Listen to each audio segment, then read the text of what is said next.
ามักจะเอาไปรวมกันว่าพรรครัฐ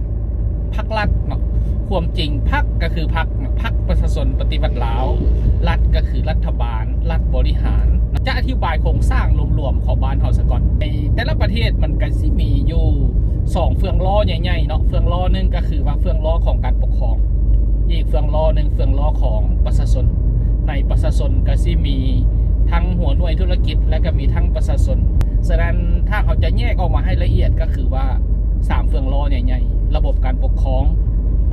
หัวหน่วยธุรกิจและประชาชนระบบการปกครองของเฮามันประกอบด้วยอันใดแด่1เฮามีพรรคประชาชนปฏิวัติลาวเป็นคันธมใหญ่ถัดลงมามี3อำนาจใหญ่ที่บริหารประเทศเฮาแท้ๆมี3อำนาจใหญ่ๆนั่นก็คือว่าตัวแทนของประชาชนตัวแทนของกฎหมายและตัวแทนของผู้บริหารแท้ๆเนาะอำนาจที่1ตัวแทนของประชาชนเฮาเอิ้นว่านิติบัญญัติ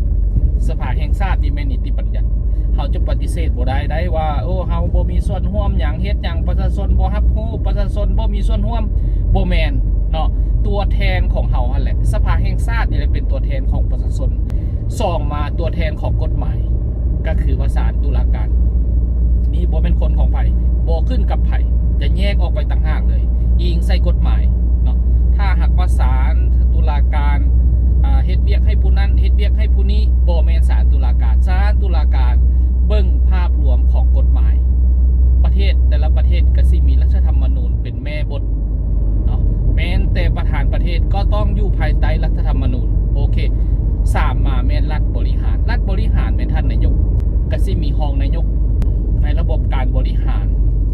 ที่มันเกาะเกี่ยวกันกับภาคประชาชนที่มันเกาะเกี่ยวกันกับภาคธุรกิจนี้เฮาสิมีท่านนายกมีรองนายกมีรัฐมนตรี18กระทรวงในสายการปกครองท้องถิ่นสิมีเจ้าแขวงสิมีเจ้าเมืองแต่งตั้งโดยเจ้าแขวงแต่งตั้งโดยท่านนายกรัฐมนตรีแต่งตั้งโดยท่านนายกเพราะอยู่ภายใต้การบริหารนี่เป็นกรอบการบริหารในภาควิชาการใน18กระทรวงเฮาสิมีอยู่แขวง18แผนกสิมีอยู่เมือง18ห้องการเนาะฉะนั้นเวลาการดำเนินการเวลาเกาะเกี่ยวกันกับประชาชนนี่นะแม่นบรรดาในบ้านบรรดาพนักงานเมืองพนักงานแผนกพนักงานกรมสิ่งที่ประชาชนควรตำหนิส่องแสงและควรเอาความจริงออกมาเว้านั้นแม้ตอนที่เฮาพบปะประเสริญหน้าตอนเฮาเกาะเกี่ยวกับพนักงานรัฐที่ลงมาให้เบี้ยกับเฮาอะไรเฮาส่วนหลายไปเข้าใจผิดว่าโอ้ยไปตำหนิเพิ่นเป็นพรรคเป็นรัฐบ่ให้เข้าใจจังซั่นเพราะว่านายกเองเพิ่นก็เฮ็ดเวียกนักคือกันนายกเองก็ดำเนินการต่างๆที่เฮาสังเกตเห็นหลายดำรัสที่เพิ่นค้นคว้าออกมาเพื่อแก้ไขปัญหาสิมีกฎหมายออกมาสิมีการจัดตั้งต่างๆมีการกวดทบต่างๆมีหลายๆอันโอเคตอนนี้เฮามาเว้าเรื่องเกี่ยวระหว่างรัฐกับประชาชนนี่แหละเฮาควรเอามาเว้าเฮาควรส่องแสงให้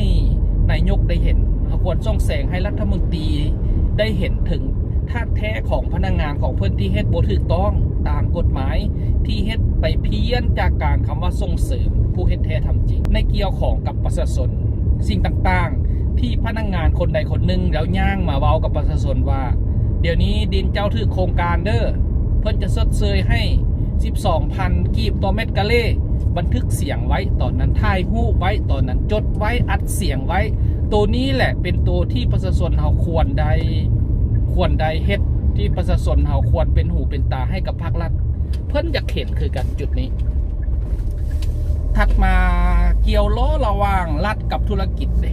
รัฐกับธุรกิจนี่รัฐเพิ่นก็สิบอกว่าส่งเสริมผู้เฮ็ดแท้ทางจริงส่งเสริมผู้เฮ็ดแท้ทำจริงแล้วนักธุรกิจลาวเฮาเวลาเขาเจ้าต้องการดินไปปลูกไปฝังเขาเจ้าต้องการดินไปเฮ็ดเกษตรกรรมเพื่อหยังเพื่อลดการนำเข้าลดพรการนำเข้าเพื่อบ่ให้นำเข้า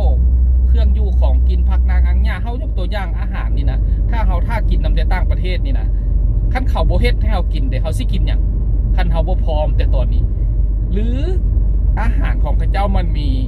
สารพิษตกค้างเด้เฮาสิบ่ได้ไปห้องหมอบ่เฮาสิบ่ได้ไปปัวนำเขาเจ้าบ่ซื้อกินก็ซื้อกินนำเขาเจ้าไปปัวก็ไปปัวนำเขาเจ้าและเฮาสิเป็นตนเป็นโตเฮาแนวใด โอเคเมื่อนักธุรกิจผู้เฮ็ดแท้ทำจริงต้องการดินเขาก็ไปขอสัมปทานดินมิตรจิรีอีกบ่โดนผัดมีนักธุรกิจที่มีเส้นมีสายนักธุรกิจที่มีเน็ตเวิร์กย่างมาหาเฮาว่าค่อยได้ดินสัมปทานเท่านั้นเท่านี้เฮกตาร์จุดนั้นจุดนี้เจ้ามีแนวเฮ็ดบ่เจ้าสนใจเฮ็ดบ่ร่วมกันเฮ็ดนำกันบาทผู้ที่เขาเจ้ามีแนวเฮ็ดผู้เขาเจ้ามีแผนธุรกิจที่มันถูกต้องเขาผัดบ่ได้ดินบาทผู้ที่บ่มีแผนบ่ฮู้ว่าสิเอาดินไปเฮ็ดหยังผัดได้ดินไปมาดินนั้นเอาไปให้เกาหลีเศร้าดินนั้นเอาไปให้จีนเศร้ามันไปเพี้ยนไปหมดเลยแต่เฮายังบ่เป็นตนเป็นโตของเฮาฉะนั้นสิ่งเหล่านี้นี่นักธุรกิจก็ต้องได้รายงานไปนักธุรกิจก็ต้องสามารถส่องแสงรัฐบาลก็ต้องเปิดโอกาสให้มันมีเสียงจากจุดนี้คือกันแทนที่เฮาสิฟังแต่สายพนักงานไปรายงานให้หัวหน้าห้องการรายงานให้แผนกรายงานให้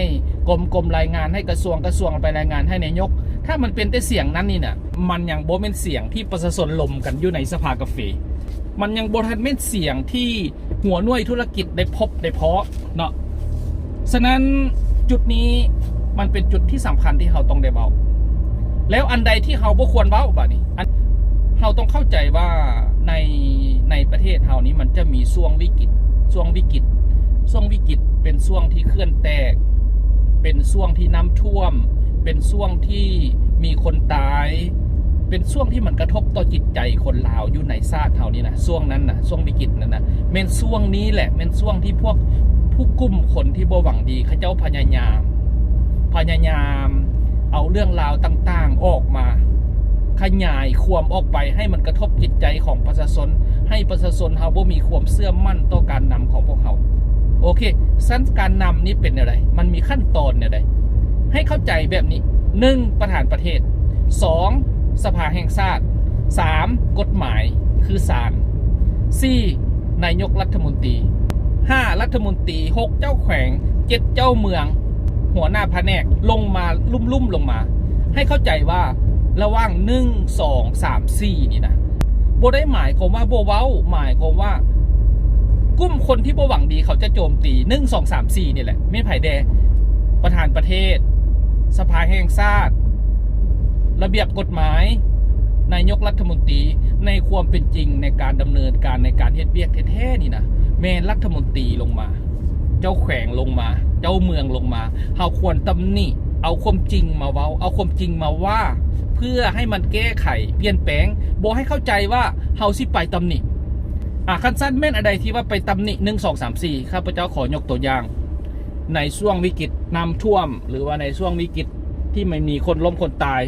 ถ้าเฮาไปเว้าว่าประเทศเฮานี่นะยนต์ลำนึงกับบ่มีสิไปบินย่อนเอาคนตายคนข้างอยู่ปลายไม้คนข้างอยู่ผู้อยู่ผ่าเฮาเว้าในลักษณะนี้แม่นเฮาเว้าโจมตีไปทางเบื้องถึงซะหลายกว่าเฮาต้องเข้าใจว่าทางภาครัฐเองเพิ่นก็อยากให้มันมีความพร้อมเช่นกันเพิ่นก็อยากซื้อยนต์มาไว้เช่นกันแต่ความอาจสามารถของเฮามันยังบ่ถึงจุดนั้นเฮาต้องเข้าใจอยู่เฮือนพนักงานรัฐมีรถ 3-4 คันบัดรถคันนึงสิไปรับเอาคนเจ็บมาโรงหมอนี่ยังบ่มีคันเว้าในลักษณะนี้มันเป็นการเสียดสีมันเป็นการเว้าที่กระทบจิตใจคนลาวโดยที่มันจับต้องอะไรบ่ได้ฉะนั้นเวลาเฮาตำหนิเวลาเฮาโจมตีเวลาเฮาสิเว้าหยังหั่นน่ะบ่ให้เอิ้นมาโจมตีให้เฮาเอาความจริงนั้นมาเว้าคันเขาเจ้าโซ่ลาดบังหลวงเขาเจ้าเอาเงินมาซื้อรถ3คันนั่นน่ะแม่เขาเจ้าเอาเงินมาแต่ใส่เฮาฮู้ได้จังไดว่ามันเป็นการโซ่ลาดบังหลวงเขาเจ้าเอาแนวใดเขาเจ้าโซ่ลาดแนวใดเขาเจ้าซื้อตอนใดเขาซื้อแบบใดมันมีหลักฐานแนวใดแม่นเอาตัวนั้นมาเว้าเอาหลักฐานตัวนั้นมาเว้าทางภาครัฐเองเพิ่นบ่ห้ามดอกเพิ่นแฮงอยากจับคนที่บ่ดีในช่วงหน้าซิวหน้าขวนเฮาควรระมัดระวังการเอาอันใดอันนึงลงการเอารูปคนตายไปลงแล้วไปเอาเสียงเศร้าๆใส่นี่มันเฮ็ดให้กระทบจิตใจของคนลาวเฮาต้องระมัดระวังต้องได้ช่วยกันคนที่บ่หวังดีก็สิมาเอาเนื้อหาสาระมาเอาคลิปนั้นมาเอาวิดีโอนั้นไปขยายความต่อก็เฮ็ดให้ภาพลักษณ์ของบ้านเฮามันเสียหายที่เฮาได้มันน้อยกว่าที่เฮาเสียขอบใจหลายๆ